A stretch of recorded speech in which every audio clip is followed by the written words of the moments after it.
Hello and welcome, my friend, to A Better Yard podcast. My name is Brad Tabke. I am the founder of A Better Yard, and it is my absolute honor to have you here with us today.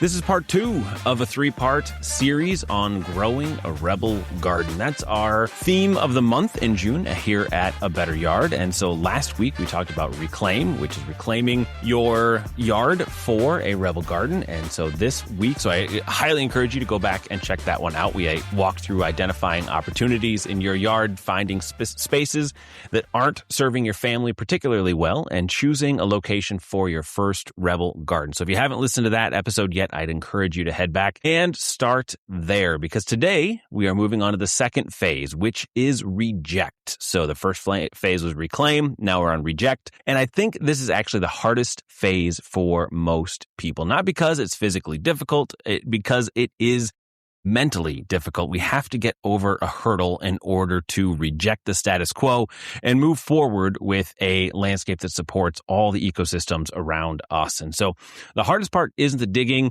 Most homeowners think that the difficult part is installing a garden, but it's not. The difficult part is actually deciding to do it. The difficult part is deciding that maybe the perfect system isn't working anymore. And the difficult part is deciding that you don't have to keep doing something simply because your homeowners association says you need to, simply because your neighbors are doing it this way, simply because all of the Home Depot and Lowe's and lawn chemical commercials say that that's how it's always been done.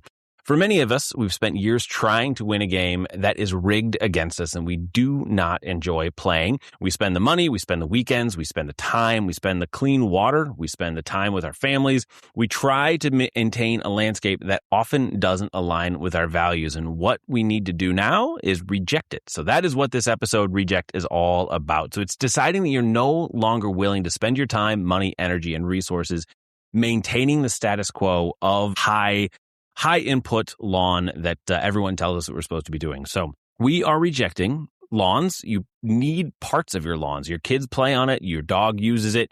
You may enjoy it. And this isn't about eliminating every single blade of grass. This is about rejecting the unnecessary areas and putting them to good use. So that lawn that doesn't get used, the lawn that creates work without creating any value, the lawn that exists simply because nobody ever questioned whether it should be there. So one of the biggest mistakes people make is thinking that they need to choose between 100% lawn or 100% native gardens and that kind of thing. As people are in the process and in this, decision area, in this transition of wanting to move from a traditional lawn landscape type of situation to one that actually eliminates chemicals and actually feeds pollinators and actually feeds songbirds and saves water and stores carbon for a better climate in the future. There is a huge amount of space between those two things. And what I advocate here for is a rebel garden. And so that is a smaller footprint type thing to get you started and moving forward on native landscapes. And so let's talk about the real reasons why people never start and why people stick with a status quo type of a lawn. And the number one reason is fear. What will the neighbors think? Will it look messy? Will it be more work for me? Will I kill all the plants? Will it look bad? I've heard every single one of those concerns, and they're all founded and they're all normal. They are really important things to consider. But here's what I've learned after 30 years in the landscape industry, going from full service landscape maintenance, where we did full maintenance and used all the chemicals, planted all the non-native plants, and my penance and my learning from that has come around to making sure that we need to understand that we need a landscape that works with our ecosystem and with nature and not against it. And what I've learned over those 30 years is most people spend far more time worrying about what their neighbors think and what the others around them think than what their neighbors spend thinking about them. People are happy when plants get planted. People are happy when monarchs in their neighborhood. People are happy when lightning bugs are there. The reality is that most neighbors are too busy worrying about their own lives to spend much time judging yours. And if your install is a thoughtful and intentional garden, most people become curious and not critical. And it's a good, positive movement toward helping to support our local ecosystems. So we want to reject perfection. So this is not something that we need to make sure that we are getting perfectly right on the first time. This is an important thing that I need to tell you today. And so your first Rebel Garden does not need to be perfect. The goal is not perfection. The goal is participation. The goal is learning and is movement. The goal is taking one piece of your property and making it more useful. If a few plants die, that's okay. If you change your mind later, that's also okay. That's why we make this flexible, and that's why we make this work for you. Do you wish you had made it larger? That's great. You can do that tomorrow. Every gardener learns by doing and not by waiting. But we need to do this intentionally. We need to make sure that we're doing this in a manageable way so that you aren't set up for failure. So that's why we highly advocate that Rebel Gardens are no more than a maximum of 250 square feet. So last week, hopefully, if you listened to that one first and you came to this episode, you identified one location for your Rebel Garden. So now it's time to put that location through a reality check. You need to ask yourself a few questions. Can you easily get water to this area while it's being established? Can you see it from your house? Will you walk past it regularly? Will you notice if something needs attention? Can you access it with basic tools? Like if you need to get back in there and do something, is there a fence that's in the way? Are there trees that are in the way?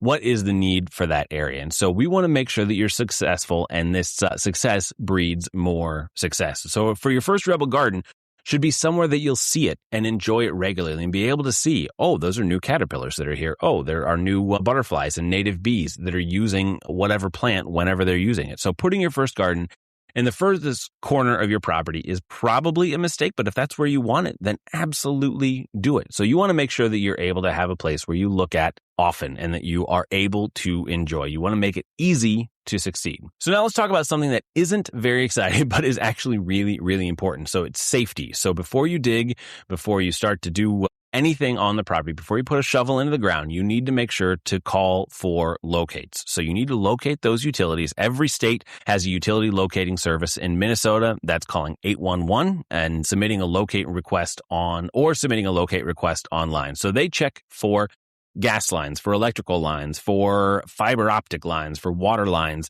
for sewer lines, all those things that you need to know are underground before you start digging. This is a free service. It is really easy. They make it super easy. You need to give them, in Minnesota, it's 48 hours, but in most states, it's 48 hours. You need to give them time to get out there and locate. So before you start digging, before you get into the next phases of installing your Rebel Garden, you need to get locates done on that property. And I'm super, super serious about this, because if there's a line that goes through that you don't know about, you could be seriously injured, as well as those around you. So you need to make sure that you do this whenever you dig on your property. And so get the locates. I cannot emphasize this piece enough. And so you want to do that before you start to dig. And so we also want to reject future problems on things. This is a great time to talk about practical considerations of a Rebel Garden. So you want to make sure to look up, are there any utility lines overhead? This will impact what you want to plant in this area. You want to look around. Are there utility boxes? Are there meters? Are there air conditioning units, downspouts, wet areas, dry areas, tree roots? All of those things influence how a garden functions. And so you don't necessarily need to avoid them. You just need to plan for them. You need to make sure that you're doing the right thing as you are planning around these areas so that you have a successful garden. So now this is the part that makes a lot of people nervous, because this is when everything really starts to go forward. So it's rejecting the lawn itself. So if you've selected a location for your Rebel Garden, that usually grass needs to be removed. So usually lawn is the area that people choose for their first Rebel Garden. And for many homeowners, this creates a very interesting tension, because this is a big move, right? So because one of the goals of a Rebel Garden is to eliminate chemicals, yet one of the most effective ways to prepare a Rebel Garden is often to use a chemical. So when I am removing lawn and installing a Rebel Garden, I use a chemical called glyphosate. And glyphosate is it absolutely has problems. It has really big things. And this creates an interesting tension that you need to work through as you're talking about moving forward with Rebel Gardens. If you have lawn, you are going to be using lots of chemicals on that lawn generally. You use fertilizer, you use pre-emergent, you use a lot of weed killer, you use a lot of those things. And for the most part, glyphosate has proven to be less risky and less problematic than all of those things.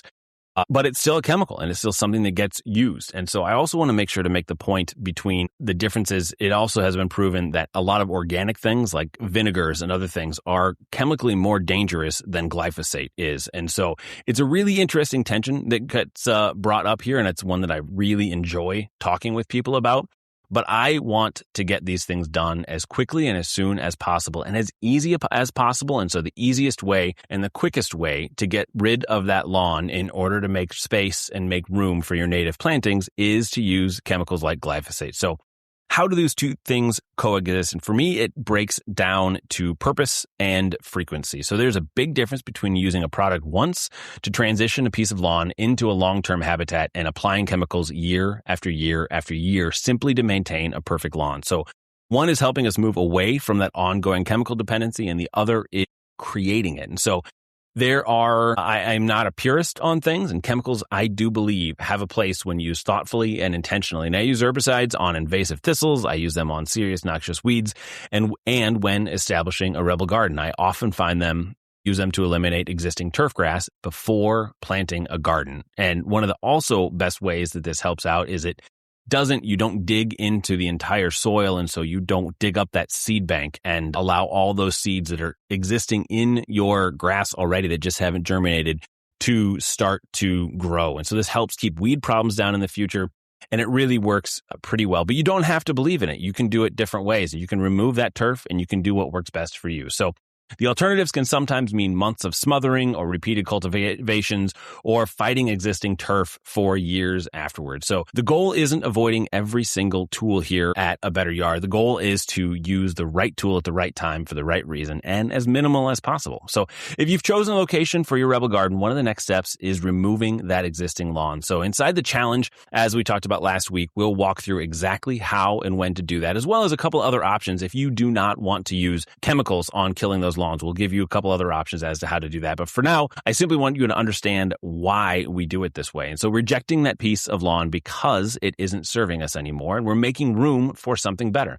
and something that supports pollinators and birds and clean water and healthier soils, and ultimately requires fewer inputs over time, even if we are using a chemical once to kill that grass. So last week, your assignment was to pick a location. This week, your assignment is to reclaim that piece of yard. So you are going to reject the barriers that might stop you from moving forward. Here's what I want you to do. So I want you to finalize your location, make a decision, stop evaluating, and choose. I want you to call and get locates for that area. Just do it. It seems overwhelming and it seems like a big thing to do, but it's okay. It is really easy. They will ask you to either spray paint or put some flags around an area. If you're doing it online, you can submit a picture of where you're going with things. So just snap it on your phone and you can do it online. It is really, really easy and simple to do. So get that done. And then the next thing is I want you to go ahead and kill off that grass. So you need to decide how you're going to do this. And if you're comfortable with using chemicals, then just hit it with a glyphosate, kill that area so that that grass is dead when you are ready to plant it. The important thing is to stop treating lawn removal as a future problem. It's part of your project. And I believe in you. I believe you will do great in this. And in the final episode, which comes next time, is called Rebel. We're going to talk about rebelling and the action phase. And so we're going to discuss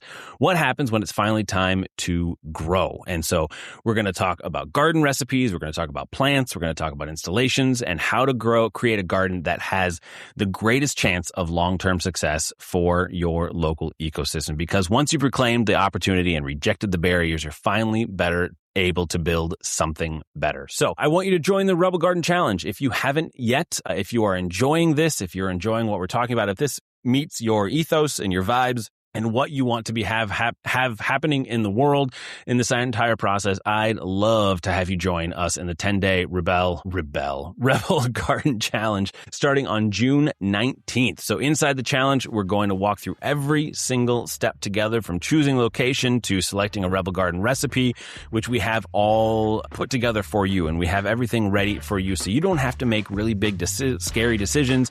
It is all there, ready and done for you within the Rebel Garden Challenge. And so we'll go through ordering your plants, preparing your site, installing the garden, and then maintaining it afterward, and what you want to do next from there. So you'll have support from me and a community of homeowners building Rebel Gardens right alongside you. So by the end of the challenge, you'll have a garden in the ground and a clear plan for helping it thrive. And so you can learn more in the show notes, and or at member at, can't do this right. You can learn more in the show notes or at member.abetteryard.org. And so until next time, reject what isn't serving you and reject what isn't serving your yard and reject what isn't serving your community and your ecosystem and make room for something better. So I will see you inside the Rebel Garden Challenge and talk to you soon. Bye.